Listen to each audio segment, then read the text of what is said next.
Please शांत हो जी। भैया रोकिए ना इन्हें, पुलिस को बुलाओ, कुछ करो। अरे अरे अरे अरे देविका जी, वैसे भी पुलिस की क्या जरूरत है? आप जैसे बड़े लोगों की पुलिस के साथ बड़ी पहुंच होती है। एक तरफ आपकी बहन जेल में जाएगी और दूसरी तरफ वो निकल भी जाएगी, तो फिर पुलिस को बुलाने का क्या फायदा? आज तो ये पुण्य कर्म हम सब मिलकर ही कर लेते हैं। नहीं, एक सेकंड रुको, रुको, बहुत नहीं, रुकिए, रुकिए। क्यों? एक गलती का जवाब दूसरी गलती से नहीं दिया जाता है। पब्लिक अपने हाथ में कानून नहीं ले सकती है बुआ। अरे पर सुमी, कोर्ट कचहरी के चक्कर में बहुत साल लग जाएंगे। आज मौका भी है और दस्तूर भी, इसका फैसला तो यही कर लेते हैं हम लोग। हम वो करेंगे जो सही है, वो नहीं जो आसान है, चाहे हमें जितना भी वक्त लग जाए। सुमी, बिन बुलाए मेहमान की तरह पिक्चर खत्म होने से पहले ये पुलिस टपक गई। ये पुलिस को किसने बुलाया? हाँ, किसने बुलाया पुलिस को? मैंने बुलाया पुलिस को।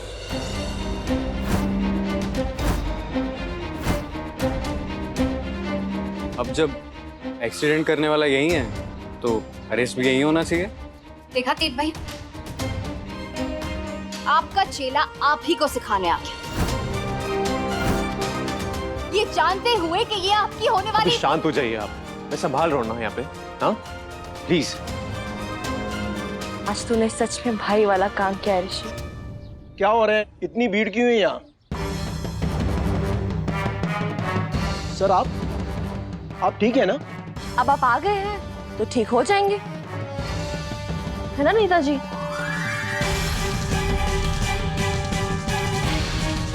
सर, इसने मेरी माँ का एक्सीडेंट किया है। हिट एंड रन केस है सर। एक्सीडेंट करके भाग गई। आप प्लीज इनको अरेस्ट कीजिए। सुना नहीं, मेरी बहन को कोई हाथ नहीं लगाएगा।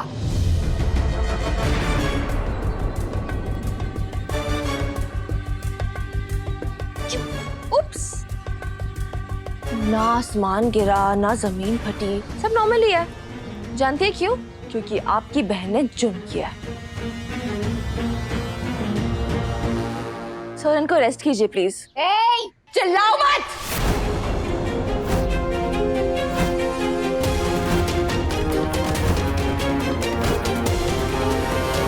मैडम, यहाँ पे चिल्लाइए मत। अब जितना चिल्लाना है जाके पुलिस स्टेशन में चिल्लाइएगा।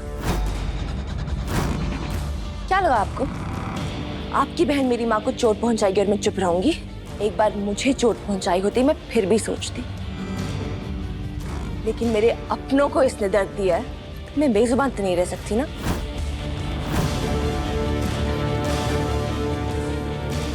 भैया, बोलिए, छोड़ो मेरी बहन को। कट्टू कहीं नहीं जाएगी, हाथ छोड़ो। भैया रोकिए इस लड़की को, कुछ कहिए, चुप मत रहिए, जस्ट लीव। अभी प्लीज। नेताजी, मैम, इनके ऊपर सीरियस इल्जाम है। अब इसकी कार्रवाई पुलिस स्टेशन में ही करनी पड़ेगी।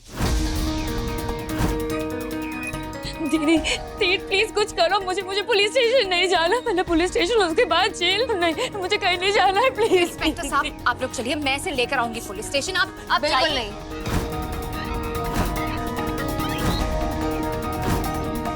जिसका काम है वही करेंगे। सर, मुझे इन पे बिल्कुल भरोसा नहीं है। ये मुजरिम को गायब भी कर सकती हैं। पुलिस को अपना काम करने दीजिए। सर, आप प्लीज इनको अरेस्ट कीजिए।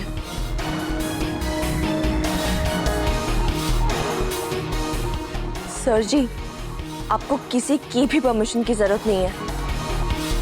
आप एक पब्लिक सर्वेंट है, समाज की सेवा करना आपका कर्तव्य है। सो आप हमारी कंप्लेंट के बेसिस पर इसको अरेस्ट कर सकते हैं। मैं भी साथ में चलूंगी। लेके चलो इन। मैंने कहा ना, छोड़ो मुझे। भैया, रुको। हेलो,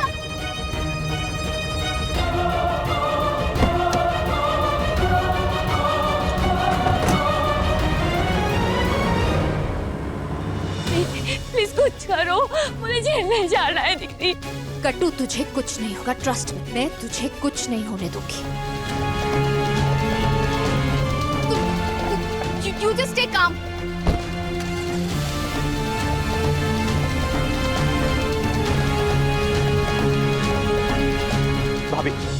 भाभी आप प्लीज परेशान मत होइए, आप घर जाइए, मैं हैंडल कर लूंगा भाभी इसको।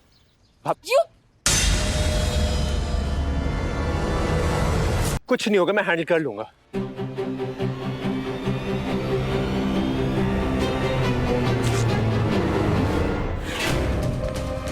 भाभी ये अपने शर्ट पे लगे इस कीचड़ को हटा सकते हो? ये दाग शायद मिट भी जाए। तुम इसे लॉन्ड्री में दे दोगे, ड्राई क्लीनिंग के लिए दे दोगे, किसी हाउस हेल्प को दे दोगे धोने के लिए। कई सारे ऑप्शंस हैं आपके पास। लेकिन मेरी बहन के किरदार पे जो दाग लगा है उसे मिटा सकते हो? उसकी शक्ल देखी थी, दर्द की आंसू रो रही थी वो। पुलिस उसे ले गई, वो लड़की उस पर केस डालेगी और आप कह रहे हैं कि कुछ नहीं होगा। अरे कैसे कुछ नहीं होगा तीत भैया? आपको समझ नहीं है क्या? आप भाभी आप प्लीज शांत हो जाइए, मैं हैंडल कर रहा हूँ। अब आप प्लीज कुछ हैंडल मत कीजिए, जो भी करना है मैं कर लूंगी। भाभी तीत भैया, जिस तरह कट्टू अपने कैरेक्टर पे लगे दाग को नहीं भूल पाएगी, उसी तरह मेरे पापा भी अपनी बेटी की बेइज्जती को नहीं भूल पाएंगे। आज उस मोहल्ले वाली की तरफदारी करके आपने अपने पॉलिटिकल करियर को अंधेरे में डाल दिया है। जिस वक्त मेरी बेटी के पैर पुलिस स्टेशन में पड़ेंगे, उसी वक्त तुम्हारा राजनीति का सपना इंदौर से बाहर चला जाएगा।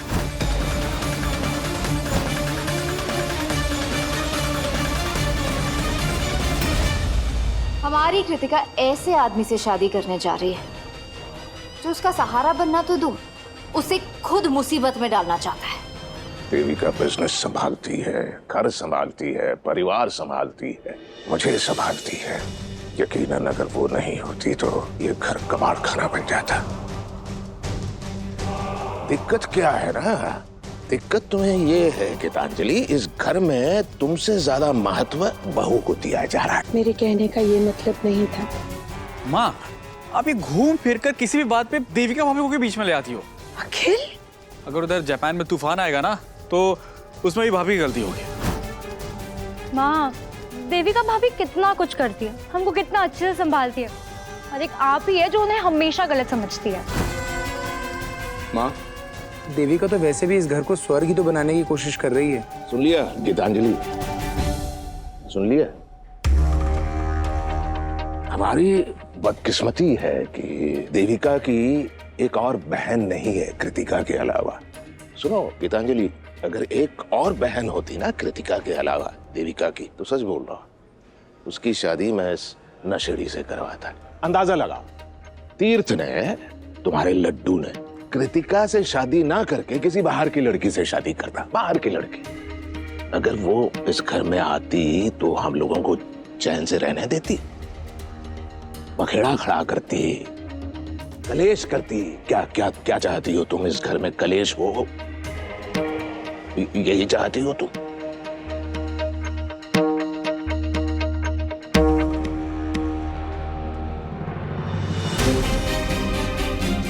मैं तो बस अपने घर को बचाना चाहती हूँ, लेकिन देविका ने अपने जादू में सबको ऐसे बांध रखा कि कोई उसका सच सुनना ही नहीं चाहता। मैं अच्छी तरह जानती हूँ वो मेरे लड्डू के साथ अपनी बहन की शादी क्यों करना चाहती, क्योंकि अकेला मेरा लड्डू है जो उसके सच को जानता है, पहचानता है उसे। अकेला मेरा लड्डू है जो उसकी मुट्ठी में नहीं है। भाभी प्लीज ये झूठा इल्जाम लगाना बंद कीजिए। मैं ही आंटी जी को यहाँ देविका भाभी होगी तुम्हारी घर पे, यहां वो मेरी बेटी है। आवाज नीचे। और तुमने इतना भी नहीं सोचा कि इस माहौल का कृतिका पे क्या असर पड़ेगा। अच्छे घर की लड़कियां पुलिस स्टेशन नहीं आती हैं। क्यों?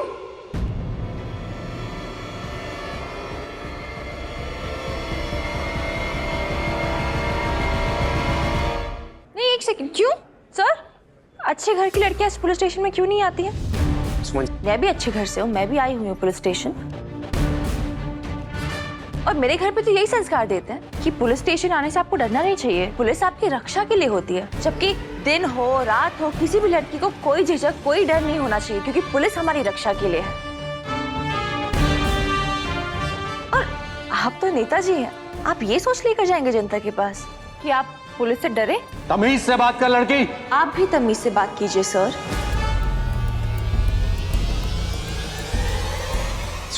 सुमन जी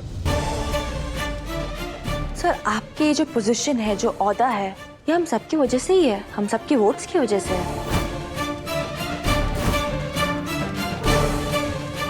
आप नेता है ना, और हम पब्लिक है, और आप पब्लिक सर्वेंट है, तो हाउ आप डेयर यू, तुम्हारी हिम्मत कैसे हुई पापा से ऐसे बात करने की? आपसे बात कर रही हूँ मैं।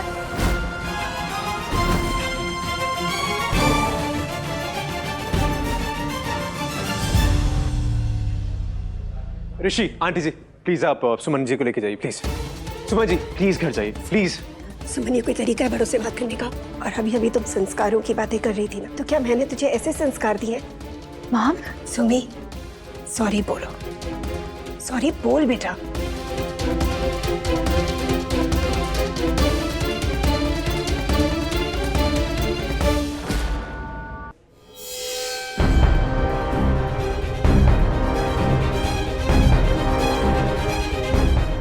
सॉरी सर, पर सिर्फ आपकी उम्र का लिहाज करते हुए।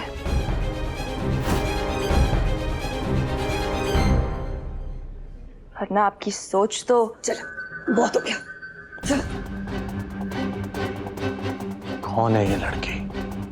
सारे कचरे की जड़, कचरा आंटी। कमाल की लड़की है ये तीर, पूरे सराफा को अपनी मुट्ठी में रखा है। विधानसभा के टिकट के लिए तुम्हारी पहली सीढ़ी होगी ये लड़की।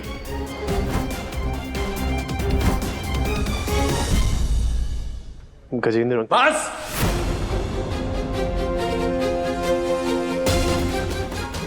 आज हो गया।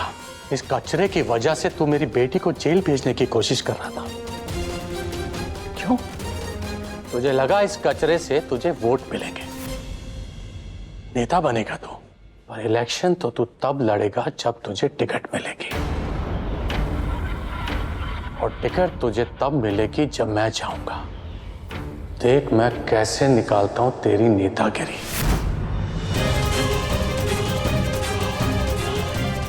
तेरी पॉलिटिक्स खत्म बेटा।